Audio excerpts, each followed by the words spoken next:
Cinderella's story doesn't just begin with a band, it begins with obsession. As a teenager in Pennsylvania, Tom Kiefer spent countless hours locked in his room, teaching himself guitar and piano by ear. He wasn't classically trained, but he had instinct, and a deep love for blues legends like Muddy Waters and B.B. King. That influence would later set Cinderella apart from their flashier peers. The early grind. Before Cinderella had a name, it had a revolving door.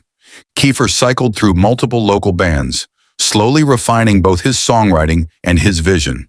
When he linked up with bassist Eric Brittingham, things finally began to click.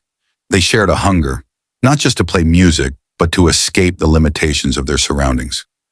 By the early 80s, Cinderella was playing anywhere that would have them. Small bars, crowded clubs, even opening slots where they weren't paid. Their sound was heavier then, closer to traditional hard rock, but Kiefer's blues instincts were always simmering underneath. The break that changed everything. The turning point came at a small club, often retold like legend. John Bon Jovi didn't just casually notice them. He kept coming back. There was something about Kiefer's voice, raw and strained in a way that felt lived in, not manufactured. At the time, Bon Jovi was exploding globally. John used his influence to connect Cinderella with Mercury Records. But even then, nothing was guaranteed. The band had to prove they could deliver in the studio. They did. Night Songs in 1986. Grit Meets Glam. Their debut album, Night Songs, was recorded quickly and with intensity. Unlike many glam albums of the era, it wasn't overly polished, it had edge. Nobody's Fool became their breakthrough hit, with its haunting piano intro and emotional build. Shake Me captured their raw, bluesy swagger. Somebody Save Me leaned more into the glam metal energy of the time. The album went triple platinum, and suddenly Cinderella was touring arenas, often opening for giants like David Lee Roth during his solo peak after Van Halen. Reinventing themselves, Long Cold Winter, 1988.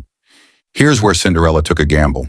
Instead of repeating the formula, Kiefer doubled down on blues influences.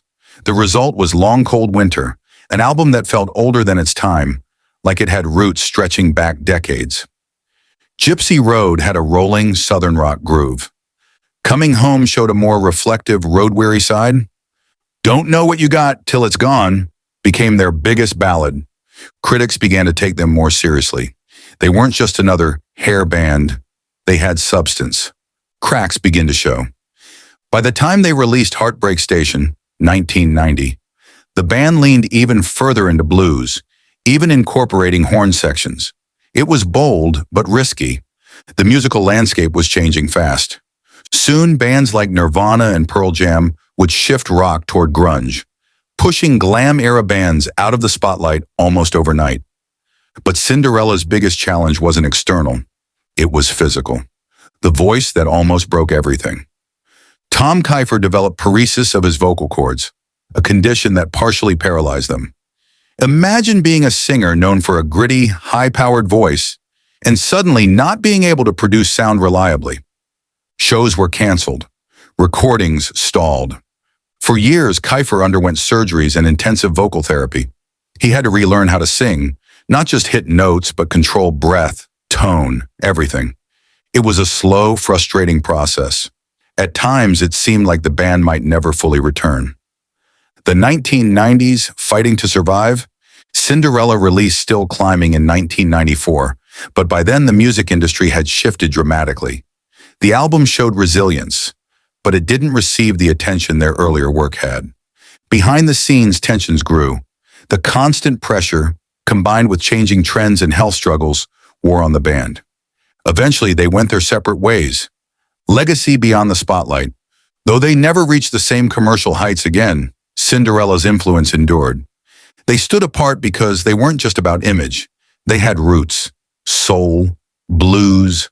Bands that came later often cited them as a bridge between classic rock and the glam era. And Kiefer's personal comeback became a story of sheer determination. He eventually returned to performing, proving that even after losing the very thing that defined him, he could rebuild it. The final chapter. In 2021, tragedy struck when guitarist Jeff LaBar passed away.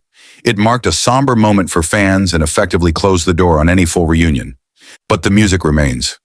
When you listen to Cinderella today, you don't just hear a band from the 80s, you hear a collision of eras: blues roots, hard rock energy, glam era spectacle, and a voice that refused to stay silent. Their story isn't about staying on top forever, it's about earning your place and fighting to keep it.